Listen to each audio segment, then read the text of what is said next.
This episode may contain discussion of sensitive and potentially disturbing material that may be upsetting to some listeners. Listener discretion is advised. Berlean Williams stood in her home as screams of joy and laughter echoed through the rooms. The thud of pounding footsteps outside marked endless games of tag and ball. Sometimes the noise felt like it would break down the walls, but that's exactly how she preferred it. Her daycare, God's Wonderful World of Colors, was the heart of Tacoma's hilltop neighborhood, a place parents trusted and children loved. To the kids, Berlean was so much more than a caregiver. She was a second mother. She had a long-standing reputation for patience, warmth, and unconditional love. She had a gift, one that everyone could see. As Berlean stood in her home, watching the children play, her mind wandered back to her own childhood in Mississippi. It was the 1950s. Things were different. Her family was traditional, religious, strict, but loving. It gave her the footing she needed to pursue her passion. Working with children gave her purpose and meaning. They brought her a fulfillment she never could have imagined. It was her calling. As she stood, smiling, she heard the phone ringing from another room, bringing her back to the present moment. She picked it up mid-ring, greeting her niece, Lenoria Jones, on the other end. Deidre called every day without fail, checking in on her daughter, Lenoria, who had been under Berlean's care for almost a year. Although they lived hundreds of miles apart, Deidre made it a point to speak with her daughter daily, a dedication Berlean admired about her niece. But today, something was different. It was July 18th, 1995. Deidre asked to speak with 3-year-old Lenoria, but Berlean's response wasn't anything she expected. It wasn't warm and kind like every other day. It actually wasn't like her at all. Without warning, Berlean hung up the phone. Deidre stared at the receiver, confused. Maybe it was an accident. Maybe one of the kids had knocked the phone as they ran by. Or perhaps the chaos of the daycare had just made for a hectic afternoon. Surely Berlean would be calling back any second, apologizing before handing the phone over to Lenoria. Deidre waited, and waited. But the call never came. And slowly, a deep, unsettling feeling began to creep in. Something wasn't right. Something in that moment had shifted. Deidre didn't know it then, but in 2 days' time, that feeling would turn into a nightmare she could never escape. This is The Cries That Bind Me.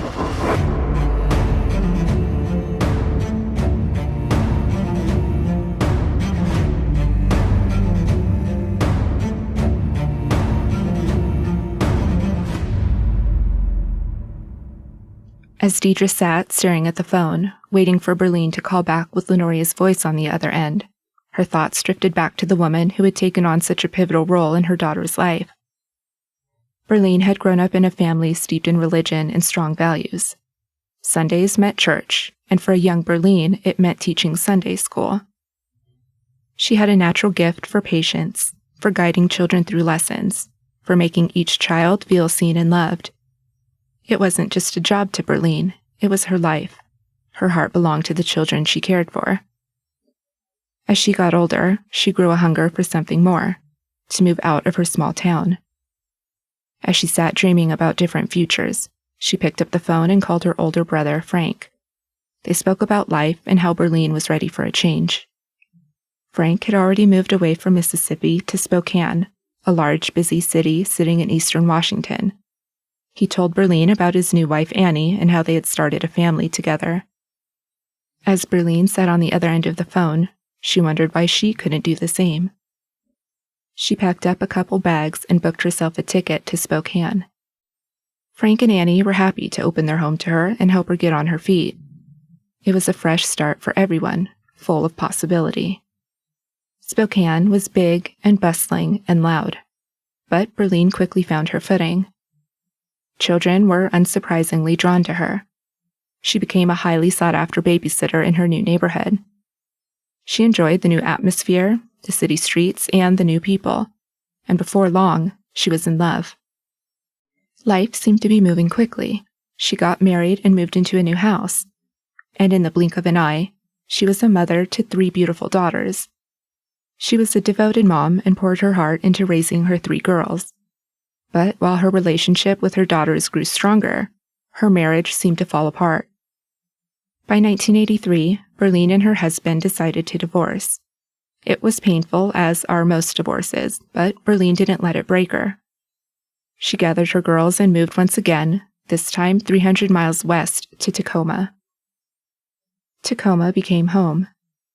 It wasn't easy starting over, especially as a single mother, but Berlean had always been resilient. She settled in the Hilltop neighborhood, a place known for its rough edges, but also for its sense of community. Hilltop wasn't like the safer streets of Spokane or the rural calm of Mississippi. The neighborhood had a long-standing history of violence. In the 1980s, Hilltop was known for gang activity, drugs, and crime. At the center of it all was a group known as the Hilltop Crips, a prominent gang that patrolled the streets. Hilltop became nationally known after suffering one of the most infamous events in the area, the Ash Street Shootout.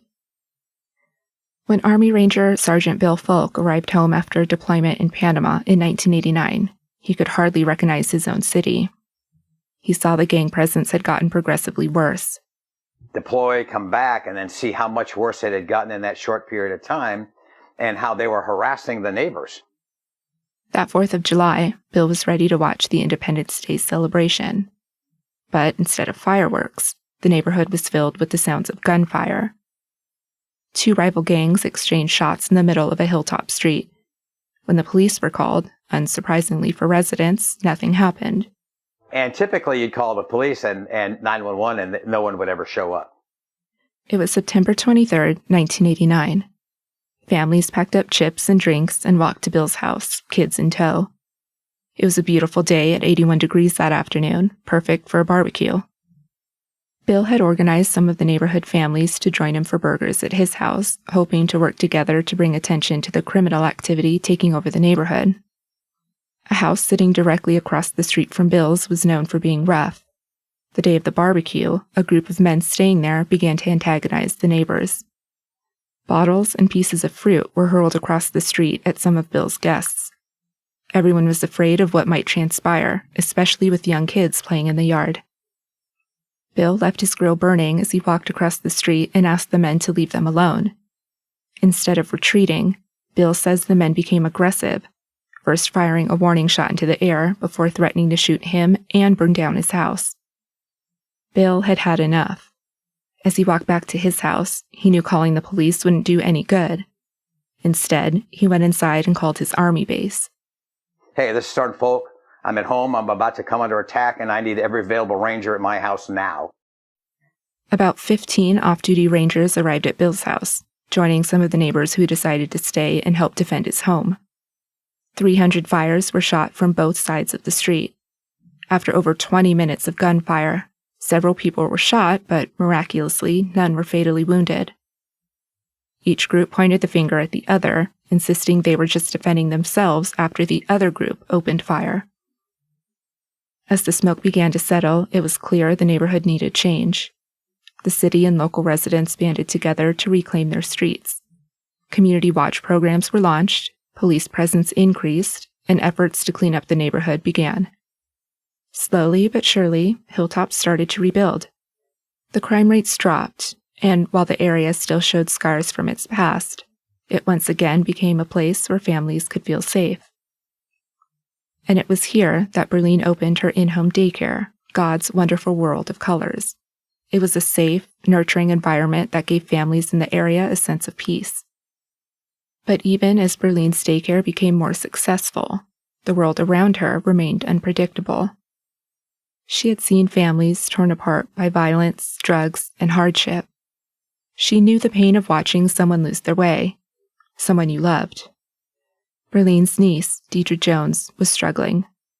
Frank's daughter had been battling a cocaine addiction for years, slipping deeper into trouble despite her family's attempts to help. It was heartbreaking for Berlean to watch. She loved her niece, and it hurt her to see her brother look so helpless. Deidre's path was a difficult one that eventually led her to an unexpected responsibility. On January 3, 1992, at the age of 23, Deidre gave birth to a baby girl, Lenoria. The circumstances were far from ideal. The father was unknown, and Deidre, still overwhelmed with addiction and legal troubles, knew she couldn't give Lenoria the life she deserved. As Deidre held her baby girl, she signed away her parental rights and sent Lenoria to live with family members, knowing they could provide a better home for her daughter than she could. Over the next couple years, Lenoria moved from home to home, staying with various relatives. The stay was never long. Circumstances never seemed to be right, despite family members fighting to gain legal custody of her. Although Deidre was still working through her own battles, she could see something needed to be done. By the time she called Berlean in July of 1994, she was desperate. She couldn't let Lenoria slip into the foster care system. Lenoria needed stability, something only Berlean could offer. Berlean didn't even have to think about it when her niece called, asking her to take custody of Lenoria. The little girl had already been shuffled between 5 different homes. Though Berlean already had a full house, her 3 daughters, a son from her second failed marriage, and even a grandson living under her roof, she opened her home to Lenoria without any hesitation. Lenoria finally had a sense of a stable family. The house was busy, sometimes even chaotic, but always filled with warmth. Even with so many children to care for, Berlean's patience never wavered. She treated Lenoria as her own. Deidre was confident in her decision to send Lenoria to live with her aunt. She finally felt at peace knowing Lenoria was getting the love, care, and guidance she deserved. Although she had given up her parental rights, she still held a strong bond with her daughter. She called Berlean's house every day to hear Lenoria's voice, to maintain their relationship. Everything seemed perfect. But on July 18th, when Deidre made her usual phone call, she didn't get to speak with her daughter. Without explanation, Berlean hung up on her.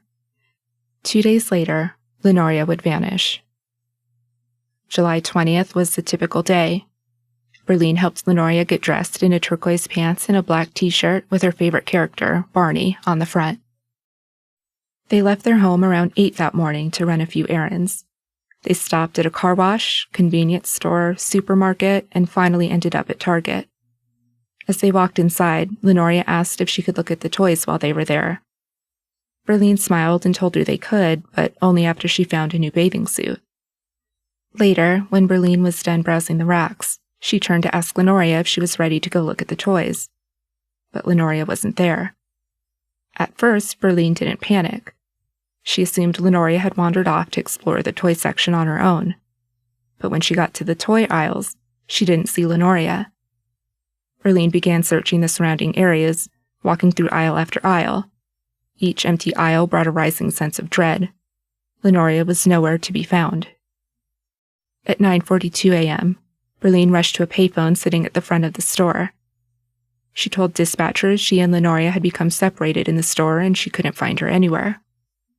Police responded immediately. As they spoke with Berlean, she seemed to make small changes to her story.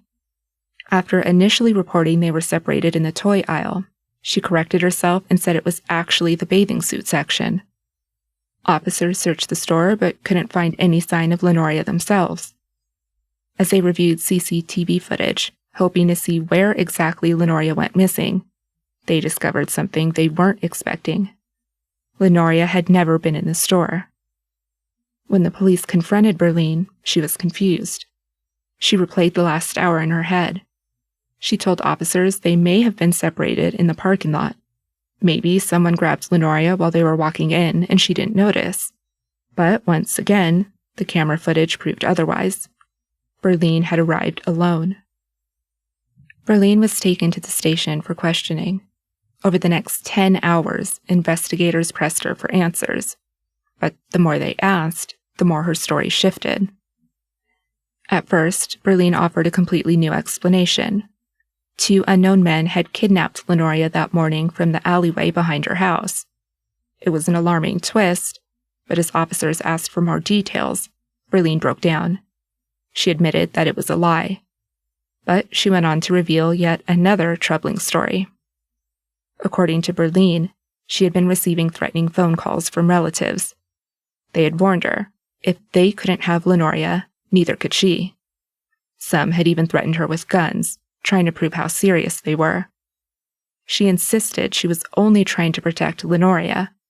Lenoria was alive and hidden in a safe location. She just couldn't reveal where that was. Officers were frustrated.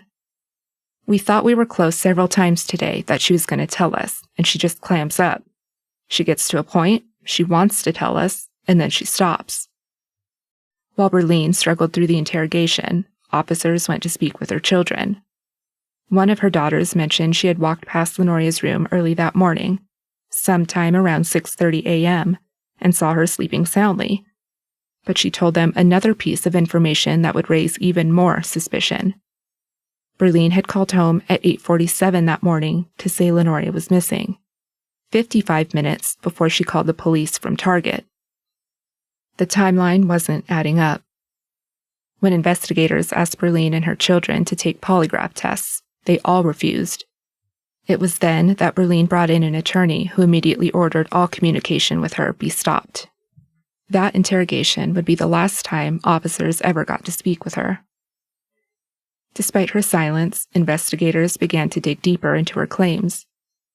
They looked into the relatives who were fighting for custody of Lenoria, tracing potential leads from Washington all the way to Arkansas, where Deidre herself was living. Yet every avenue came to a dead end. No evidence pointed to a custody dispute, and soon that theory was crossed off their list. Meanwhile, Sergeant Jim Young sat at his desk reviewing the case. He listened to Berlean's 911 call again and again, each time more concerned over what he heard. There was no panic, no urgency. He played it for some of his colleagues. "Yes, I'm calling to see, how long is it?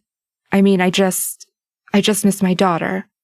She's 3 years old and I'm here in the grocery store. I was walking around trying to find her, but I haven't seen her yet," they'd listen to her say. The officers looked at each other, confused. The dispatcher asked her to clarify where she was. Berlean corrected herself and said she was actually standing in Target. They listened on as the dispatcher asked how long it had been since she had seen Lenoria. Berlean's voice answered, "I think just a few minutes." The frustration in the room was palpable. The other voice on the line demanded to know exactly how long it had been, to which Berlean replied, About 10 or 15 minutes. Investigators were dumbfounded. "You're listening to a mother who's lost her 3-year-old, but there's no urgency in her voice, and she sounds somewhat lethargic," Sergeant Young would later say. "She gave very brief, short answers. The operator almost had to pry the information out of her. It reinforces our feeling that she has more information than she's willing to share." Even with Berlean's attorney ceasing all outside communication with her, investigators and the public were demanding answers. 3 days after Lenoria's disappearance, Berlean stood in her front yard. She felt defeated, hopeless, ashamed. Her niece trusted her with Lenoria. She knew Lenoria would be loved and safe in Berlean's care. But here Berlean stood, watching as one of her daughters released a statement to the press. She read, "Williams and Lenoria both walked toward the store. Lenoria asked, 'Can I have a toy?' While walking, Mom responded, 'Once we finish looking for me a bathing suit, we can go look for a toy.' Williams said she didn't look back, but heard Lenoria respond, 'Okay.' Williams went into the store thinking the child was behind her. When she reached the bathing suits, she discovered Lenoria wasn't with her. Her daughter paused. 'Where is she?' We continue to ask each other these questions ourselves, and to each other, and to God. Only God knows where Lenoria is." Investigators sat hunched over their desks, surrounded by stacks of paperwork. Files piled up. Names and dates crossed off lists one by one. Their phones rang constantly. Leads were chased down and circled back. But as the hours turned into days, one truth became painfully clear. The deeper they dug into Lenoria's case, the more questions arose. Officials strongly felt Berlean was either responsible for the disappearance or was covering for someone who was. But why? With no body, no witnesses, and no clear timelines, Speculation began to take over. Everyone had a theory, each one more unsettling than the last. One of the first theories investigators considered was that Lenoria had never made it into the store that morning. Maybe she'd been left in the car while Berlean ran her errands. While it was only 63 degrees that morning, a vehicle parked in the sun can climb 20 degrees every 10 minutes and can easily hit over 110 degrees Fahrenheit. Heat stroke can set in when a child's body reaches 104 degrees, with death becoming likely at 107. The heat in Berlean's car could have claimed her life. Or perhaps someone had seen Lenoria sitting alone and seized the opportunity, kidnapping her while Berlean shopped. But Berlean was an experienced caregiver. It didn't make sense that she would suddenly put a child in such obvious danger. Another theory revolved around Lenoria's new medication, norpinephrine. It was usually only prescribed as an antidepressant for adults, but had recently been given to Lenoria off-label to treat her ADHD, an effect of Lenoria being born with cocaine in her system. The medication did come with serious warnings, including sudden death in patients. Could it be Lenoria suffered a fatal side effect? Or, worse, had she been given too high of a dosage, either by accident or on purpose? Reports surfaced that just days before Lenoria's disappearance, Berlean had contacted her doctor to ask about a possible dosage increase. No one knew why, but the rumor certainly cast a dark shadow over the theory. There were whispers around the community that Lenoria had simply been too much to handle, her hyperactivity adding more chaos to an already busy household. Some speculated that someone in the home, frustrated or desperate, gave her an extra dose of medication to calm her down. But if that were true, and Lenoria had died as a result, why didn't anyone call for help? Investigators were overwhelmed. The theories began to spiral. Local residents contacted authorities, claiming Berlean's children were responsible for Lenoria's death. They suggested the children sent Berlean out of the house to run errands, creating an alibi while her kids cleaned up the evidence. Maybe that was why Berlean had called home at 8:47 a.m., to see if everything was taken care of before she was clear to drive back home. Deidre believed this theory more than any other. She told reporters that one of Berlean's neighbors claimed they overheard a chilling conversation the morning Lenoria disappeared. They heard someone in the home cry out, "Oh my God, you killed her!" Deidre was certain one of her cousins, Berlean's kids, was responsible for Lenoria's death, and that Berlean helped cover it up by disposing of the body. But others pushed back against the theory. Lenoria had been seen at church just 4 days before she vanished. She looked happy and well cared for. There was no evidence to suggest that any of Berlean's children harbored any ill will toward her. But still, the eerie words overheard that morning weighed heavily on the investigation, adding another layer of doubt. And still, more rumors continued to circulate around the city. Gangs still had a presence in the Hilltop neighborhood, even after the police crackdown. Some wondered if Lenoria had been the victim of an accidental shooting, struck by straight gunfire. Out of fear for their safety, Berlean and her family kept quiet, not wanting to draw attention of the gangs. But once again, no evidence could support the theory. Investigators debated if Berlean had been suffering from memory issues. Maybe early dementia or the aftereffects of a stroke had clouded her mind, leading to her confusing and conflicting stories. But Berlean was only 44 years old. It seemed unlikely for such a serious cognitive complication to arise at such a young age. As calls came in suggesting different scenarios, other calls were placed to show support for Berlean. Many of the community members came to her defense, suggesting she had been unfairly targeted by the authorities because of her race. The 911 dispatcher and responding officers were the only ones who described her as acting indifferent or unconcerned. Others who had interacted with her, including a judge presiding over Lenoria's custody hearing, claimed Berlean had been devastated by her disappearance. Could it be that the pressure, intimidation, and relentless questioning had forced her into making conflicting statements? And then there was the simplest theory of all. Berlean had given Lenoria to a relative. It was no secret that other family members wanted custody of her. But if that was the case, Why the secrecy? Why not simply say that Lenoria had gone to live with someone else?